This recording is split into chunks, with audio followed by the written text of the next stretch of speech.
All right, guys, before we do jump into today's show, I wanted to let you know if you're watching this at least a little bit early on Sunday, we still may have some openings on our Week 5 Against the Spread contest. $10 entry fee. You just pick each Sunday game with the exclusion. We kicked out the early game, right? With the exclusion of that one, you pick each game against the spread, and the better you do, the better you rank. 15 spots available, so there might be still be a couple left, and we pay out the top 5. So go ahead and check it out, guys. That link is in the pinned comment. And again, $10 to enter, paying out the top 5. Go ahead and check it out. Link in the pinned comment.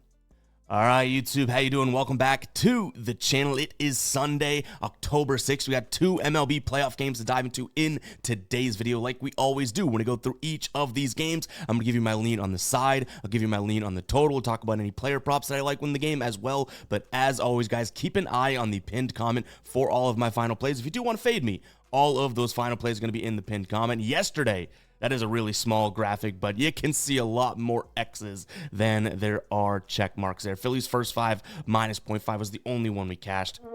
And I'll drop the womp womp because even that one cashing, I think they were up 1-0 at that time, so not exactly the best look there. But shout out to the Guppies. Guppies are out and about now. We have one bad playoff day here, and all of a sudden it's like, I can't watch you anymore. This is abysmal, all that. It's like, tell me you're new without telling me you're new. I chuckle at those comments of people that are like, this is just downright awful. And it's like, well, these are all half unit or quarter unit plays. Were you here the entire MLB season? That's my question to you. But nonetheless, I want to be better. That is not a good look for our first start to the divisional series games here. But like I said, we got 2 more to dive into today. Let's go ahead and do that. Hit that like button, hit that subscribe button if you're still sticking around. I appreciate all the real ones. And for the people who get mad that we smile when we lose, there we go. All right, let's jump into our first game here. We got the Phillies taking on the Mets. Chris Sanchez on the mound for the Phillies, going up against what looks like Luis Severino here. This was, an exciting game. Like, I know that we're betting on these, and even when our bets lose, it kind of stinks and all that, but these MLB playoffs are, like, off to a really good and exciting start. The Phillies had that 1-0 lead from the first inning all the way to the 8th inning, and then the Mets score, 5 runs in the 8th to take the lead, then they scored another one in the 9th. Phillies scored another one, I believe, but we also had the Phillies team total over 3.5. That didn't cash, but everything we looked at turned to yesterday. But overall, like this Mets team, super exciting. They kind of did their job. Obviously, the Tigers had a lot of momentum behind them, and then the Guardians said, no, you're another round into the playoffs. Let's do our thing. But the Mets picking up right where they left off. Late games, kind of heroic wins and that type of thing. Really, really exciting. But this game, minus 150 for the Phillies is probably going to be my money line lean here. I would take Chris Sanchez at home, against this Mets team versus Luis Severino on the road against this Phillies team 10 times out of 10. So this is coming down to pitching for me. So Severino here, obviously good pitcher, 2.8 ERA over his last 5, but his last 2 starts against the Phillies haven't been all that great. 1 in Philly and 1 against the 1 in New York there. 6 innings pitched, 5 hits, 3 earned runs, 7 Ks, 2 walks, 14 pitches per inning. Now you're probably thinking, oh, that's like decent enough, right? But against a Mets team that's got to be logjam in terms of scoring runs and whatnot, I feel like he could struggle today. And you flip it to the other side, Chris Sanchez, his last couple starts against the Mets have been really, really good. 5 innings pitched, just 2 earned runs, 7 strikeouts. He did have 5 walks, so we should note that. But then the start before that, it was 5 days prior, 7 innings, 1 earned run, 7 strikeouts, 1 walk, 12 pitches per inning. So the dude pitched really well. And what's important to note there, that good game was at home. Chris Sanchez's away and home splits are pretty alarming, but for this game, he is at home, so I don't really worry about it. So I like the Phillies here on the money line. In terms of the total, I'm going to lean slightly towards the over because this Mets offense is nothing to joke about, right? And I don't think the Phillies are dry like they were yesterday, only scoring, the bookend innings. They scored 1 in the first inning and 1 in the 9th inning. Like, I feel like they probably end up having a couple innings where they score multiple runs or have a big inning here or there, something like that. So I would lean towards the over ever so slightly. I'm definitely more on the Phillies than anything here. I'd also, consider what we rolled with yesterday, and it bit us in the ass, but Phillies team total over 3.5. This is a legitimate offense. It's just been a little cold, and you have Luis Severino, who really struggles against lefties. Well, you look at this team, you do have some nice lefty bats in the lineup for the Phillies. Kyle Schwarber, you have Bryce Harper. Even if you want to go deep in the lineup, you have Stott and Marsh, like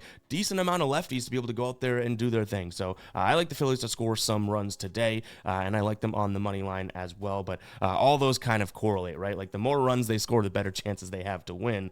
So give me the Phillies on the money line as well as the over. And in terms of a player prop, I do like one of the names I just mentioned, Bryce Harper, over 1.5 hits, runs, and RBIs. He's been struggling to this line, obviously, and on the season, he's hitting 53% of games, at home, 54%, at home against righties, 60%. So the more narrow we get with the sample size, the better it looks. But what I really like is, one, he's batting 400 off of Severino, 2 home runs. Both of those hits that he's had in those 6 plate appearances were home runs. Strikeout rate is low. Now, he struggles against righties.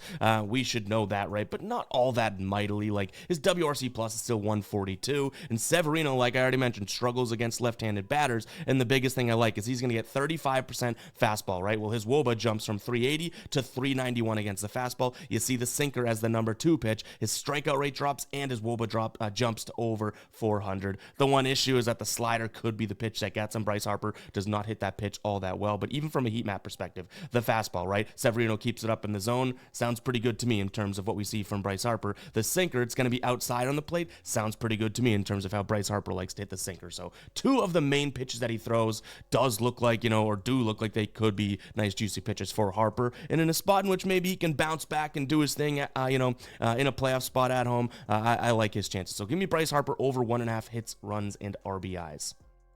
All right, guys, before we get to game number 2, I wanted to talk to you about Sleeper. I know we're talking MLB here, but they have a ton of discounts for the NFL. Starting off with Sunday Night Football, Dak Prescott, 0.5 passing yards. It's a free square, guys. They also have Derrick Henry, knocked his rushing yards line down to 71.5, and then Jordan Love's passing yards down to 211.5. And a little birdie told me they may have a Monday Night Football free square for Patrick Mahomes as well. We'll see, but there could be a 4th discount on the way. If you sign up today, you're going to get these discounts as well as 100% of your first deposit matched. Sleeper's really cool. It's a player prop app. You just pick player props, picking more or less than the projection that they have. The more you win, the more you get paid out. And what I like about them, speaking of payout, is each and every play that you put into your slip changes the odds and payout dynamically. They don't just follow a fixed payout structure like 2 for 2 is 3 times, 3 for 3 is this, 4 for 4 is this. No, each and every play you throw in there can drastically change the payout, and you can go up to like 100 times over on Sleeper. So go ahead and check it out, guys. That link is in the pinned comment. Go ahead and use that and get these free squares. And like I said, there may be a 4th on the way.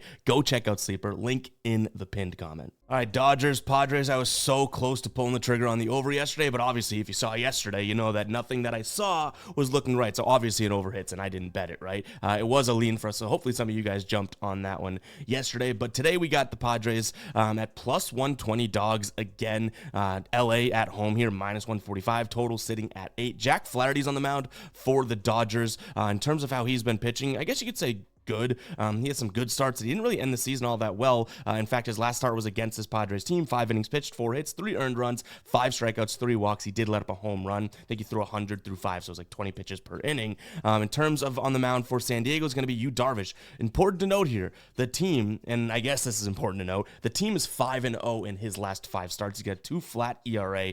His last start against the Dodgers, he pitched well as well. 7 innings pitched, just 2 hits, 7 earned runs. 7 strikeouts, 0 earned runs. That's an important distinction. 1 walk. The dude looked pretty good against him. He actually shut out the Dodgers twice this year, that being the one where he pitched deep into the game, though. So, yeah, I'm going to lean towards San Diego. We do have a righty on the mound, obviously a really good righty, so I'm not trying to say that, San Diego can crush him, but I like San Diego to kind of bounce back from a loss yesterday. Things looked good for them, looked up for them yesterday, I guess. They scored, was it 3 runs in the first inning, and then the Dodgers tied it up in the second or third, and then either the third or fourth, that might be an inning off here.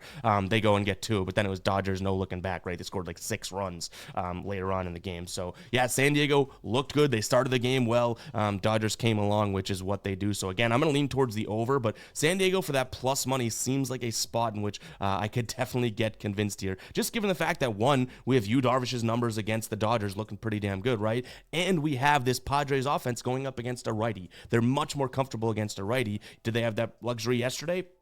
No, but now they do have Jack Flaherty, who, like I said, kind of struggled at least in a recent start against him. So I don't mind that spot for them. I think that this Padres team is going to go out there and really try to get to Flaherty. So kind of a sneaky reverse thought process type of play could be Jack Flaherty over 4.5 strikeouts here. He hit this last time against San Diego back in September. He had 5 strikeouts there. He hasn't been blowing guys away. Like, this is a guy that on the year averaged like 6 strikeouts, but but, in the last 20 games or so, 6.5, last 10, 6, last 5, 5.4. So his strikeout numbers are dipping a little bit, but if I think that this Padres team is going to go out there and really try to get to him, that means the bats are going to be swinging. So I don't mind that for a player prop, but overall, guys, keep an eye on the pin comment to see what we roll with. I like Padres and the over, but we could mix in some player props in there as well that we just haven't found or seen yet. And let me know what you guys are rolling with in the comments as well, because you guys have a lot more plays. Like, obviously, we had a bad day yesterday, which shout out to the Guppies for keeping me updated, like ESPN. But in fact, comment ESPN if you made it this far in the video. But, everyone else's plays, or a lot of people's plays in the comments, were absolutely smacking some parlays that I saw hit. So good stuff over there. Keep that going. But yeah, in terms of this game, Padres on the money line, just because it's plus money, I can definitely see an argument made for the Dodgers. So if you're on the Dodgers side, do not let me sway you. You can always fade me. And I like the over, as well as Jack Flaherty over in strikeouts. But that's going to wrap it up for me today. I hope you guys do enjoy the video. If you did, you know exactly what to do. Hit that like button, hit that subscribe button. We got football content out as well. Make sure to go check out all those videos. And yeah, guess we'll catch you guys in the next one, all right? Peace out.